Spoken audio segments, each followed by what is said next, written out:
ஹோட்டலில் செய்கிற மாதிரியே நல்லா திக்காக கலர்ஃபுல்லாக செஞ்சுருக்கோம். ஹலோ ஃப்ரெண்ட்ஸ், எல்லாம் எப்படி இருக்கீங்க? வெல்கம் டு மிஸ்ஸஸ் சம்பா சமையல். இன்றைக்கி நம்ம செய்ய போகிறது என்னென்னு பார்த்தீங்கன்னா, முட்டை கிரேவி குழம்பு செய்ய போகிறோம். இது நம்ம வீட்டில் சாதாரணமாக எப்பவும் போல இல்லை, இது ஹோட்டலில் செய்வாங்களா அது மாதிரி நல்லா கலர்ஃபுல்லாக செய்ய போகிறோம். ரொம்ப டேஸ்ட்டாக இருக்கும். அது எப்படி செய்யலான்னு பார்க்கலாம். அதுக்கு தேவையான பொருள் என்னென்னு பார்க்கலாம். வீடியோக்குள்ளே போகலாம் வாங்க.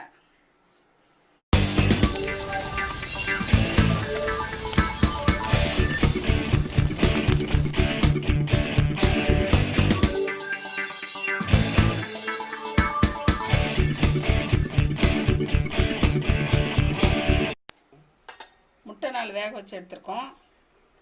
அதை வந்து இப்படி கத்தியில் கட் பண்ணிக்கோங்க.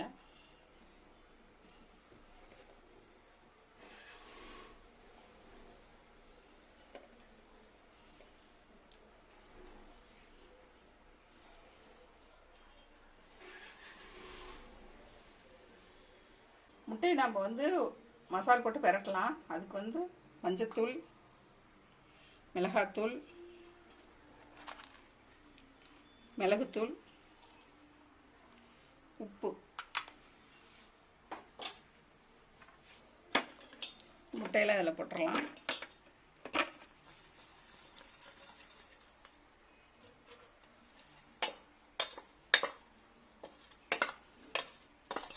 முட்டையை நல்லா பிரட்டிக்கலாம்.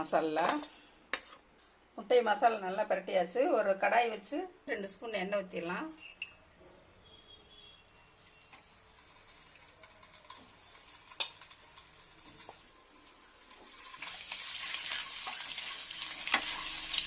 இந்த மசாலாலாம் முட்டைக்குள்ளே போகிறதுக்காக இப்போ எண்ணெய் ஊற்றி அதை நம்ம பிரட்டுறோம். இந்த மசாலாலாம் நல்லா உள்ளுக்குள்ளே போய் டேஸ்ட்டாக இருக்கும். முட்டை இப்படியே சாப்பிட்டா கூட நல்லா தான் இருக்கும். எல்லா பக்கம் நல்லா அப்ளை ஆகிடுச்சு. அடுப்பு ஆஃப் பண்ணிடலாம். கடாய் பற்ற வச்சுக்கலாம். ஆயில் ஒரு 3 ஸ்பூன் ஊற்றிடலாம். கடாயில் ஆயில் சூடாகிட்டு இருக்கட்டும். அதுக்குள்ளே நான் வந்து இங்கே மசாலா ரெடி பண்ணலாம். தயிர் 1 டம்ளர் எடுத்திருக்கேன். மஞ்சத்தூள், மிளகாத்தூள், சீரகத்தூள், மிளகுத்தூள், தேவையான அளவு உப்பு போட்டுடலாம். போட்டு நல்லா மிக்ஸ் பண்ணிடலாம்.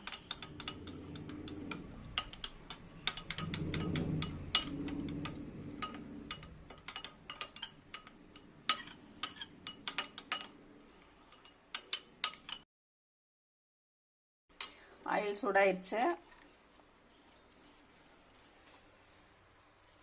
ஒரு பட்டை, ஒரு ஏலக்காய், ஒரு பிரிஞ்சி இலை, கொஞ்சம் சீரகம் போட்டுறலாம். பொரிஞ்சிருச்சு. இப்போ நம்ம வந்து பொடியாக கட் பண்ணி வச்ச 2 பெரிய வெங்காயத்தை போட்டுடலாம்.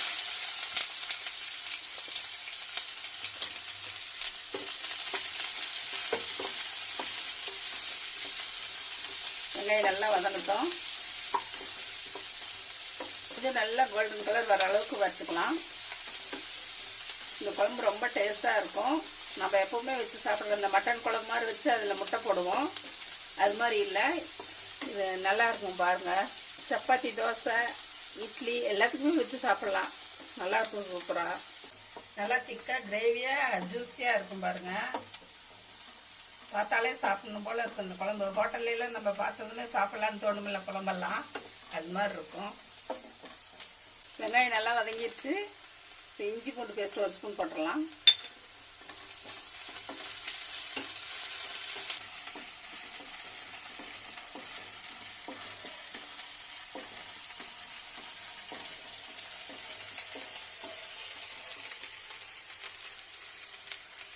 அடுப்பு கொஞ்சம் ஸ்லோவாக வச்சிடலாம்.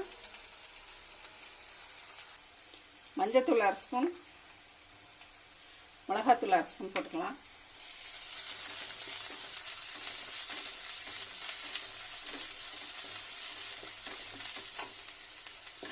பச்சை வாசம் போக நல்லா வதக்கலாம். மிளகாத்தூள் வாசம்.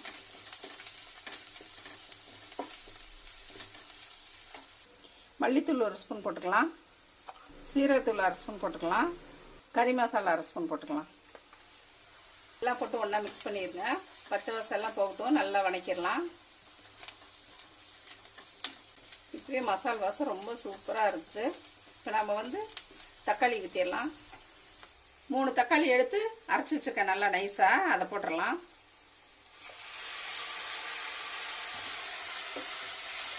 இப்போ வந்து அடுப்பு கொஞ்சம் வேகமாக வச்சுக்கலாம்.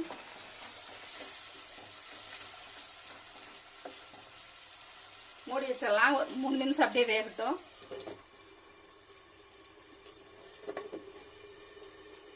ரெண்டு நிமிஷம் ஆயிடுச்சு. தக்காளி வதங்கிச்சான்னு பார்க்கலாம். இப்போ தேவையான அளவு உப்பு போட்டுக்கலாம்.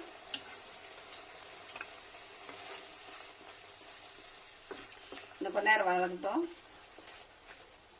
உப்பு சரியா இருக்கான்னு பார்த்துக்கலாம் கொஞ்ச நேரம் கழிச்சு. அப்புறம் மேலே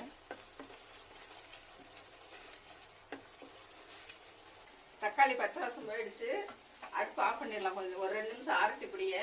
அதுக்கப்புறம் நம்ம தயிர் ஊற்றணும். இப்படி சூடாக ஊற்றக்கூடாது.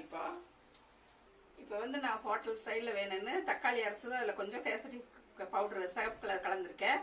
அது மாதிரி போட்டிங்கன்னா கலர்ஃபுல்லாக இருக்கும் குழம்பு. அது வேண்டாட்டி விட்டுறலாம், நம்ம வீட்டில் செய்கிற மாதிரியே இருக்கும். கொஞ்சம் ஆறிடுச்சு. நம்ம இப்போ இந்த தயிரில் கலக்கணும் அந்த மசாலா ஊற்றிடலாம். இப்போ எல்லாம் ஒன்றா கிரேவி வந்து கலக்கிடலாம்.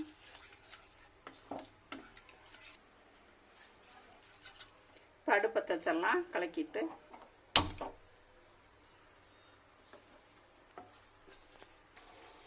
தண்ணி கொஞ்சம் ஊற்றிடலாம்.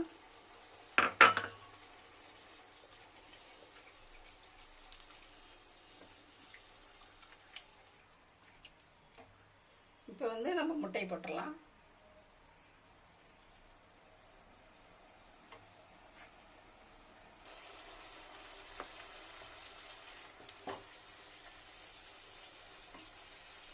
உப்பு சரியா இருக்கான்னு பார்த்துடலாம். சரியா இருக்கு. மூடி வச்சிடலாம் ஒரு 2 நிமிஷம். குழம்பு கொதிச்சிருக்கோம், திறந்து பார்த்துடலாம்.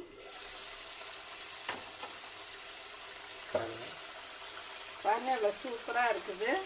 இப்போ வந்து இப்படியே இறக்கி வச்சு சாப்பிட்டாலும் நல்லா தான் இருக்கும். இதில் வந்து கடைசியாக கஸ்தூரி மேத்தி போட்டோம்னா ரொம்ப சூப்பராக இருக்கும். வாசம் போட்டுடலாம்.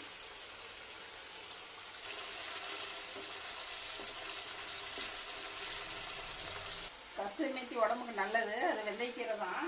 வாசம் சூப்பராக இருக்கும் அது போட்டோம்னாக்க. அதுக்காக தான் அது போடுறது. கடைசியாக போட்டால் அந்த வாசம் ரொம்ப நல்லாயிருக்கும். நம்ம ஹோட்டல் ஸ்டைலில் முட்டை கறி கிரேவி செஞ்சுருக்கோம். கொதி வந்துருச்சு. அடுப்பு ஆஃப் பண்ணிடலாம். குழம்பு ஒரு பவுலுக்கு ட்ரான்ஸ்ஃபர் பண்ணிடலாம்.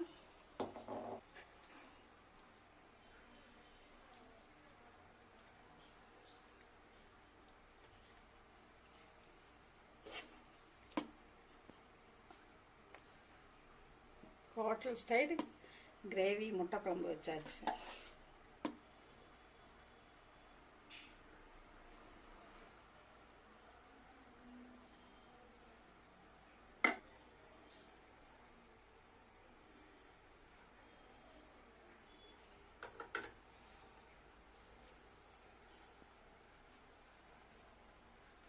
ரொம்ப டேஸ்டான முட்டை குழம்பு செஞ்சு காமிச்சிருக்கேன். எல்லோரும் நீங்கள் எங்கள் வீட்டில் செஞ்சு சாப்பிட்டு பார்த்துட்டு எப்படி இருக்குன்னு சொல்லுங்கள். ஹோட்டலில் செய்கிற மாதிரியே நல்லா திக்காக கலர்ஃபுல்லாக செஞ்சுருக்கோம். இது பார்த்திங்கன்னா கலர்ஃபுல்லாக இருக்குது. ஆனால் காரம் கம்மியாக தான் இருக்குது. இப்படி கடைகளில் இப்படி தான் கேசரி பவுடர் போட்டு நல்லா பார்த்ததுமே சாப்பிட தோன்ற மாதிரி செய்கிறாங்க. அதேமாரி நானும் இன்னைக்கு உங்களுக்கு செஞ்சு காமிச்சிருக்கேன். இது சாப்பாட்டில் போட்டு சாப்பிட்டாலும் நல்லாயிருக்கும். சப்பாத்தி, தோசை, இட்லி எல்லாத்துக்குமே சூப்பர் மேட்சாக இருக்கும். பஞ்சாபி ஹோட்டலில் நானுக்கு வந்து சைட் டிஷ்ஷாக பன்னீர் பட்டர் மசாலா வைப்பாங்க. அதுக்கு பதிலாக நம்ம இன்றைக்கி வந்து முட்டை போட்டு வச்சுருக்கோம். இதே பன்னீர் வந்து பீஸாக வெட்டி ஃப்ரை பண்ணி போட்டிருந்தோம்னா அது பன்னீர் கிரேவியாக இருக்கும். சூப்பராக இருக்கும். இப்படி செய்யலாம். ஒரு நாளைக்கு அப்படி செய்யுங்க. பன்னீர் வாங்கி ஃப்ரை பண்ணி போட்டு செய்யுங்க. இந்த ரெசிபி பிடிச்சதுன்னா மிஸ்டர் சம்பா சமையல் சப்ஸ்கிரைப் பண்ணுங்கள். மறக்காமல் பெல் பட்டனை கிளிக் பண்ணுங்கள். தேங்க்யூ.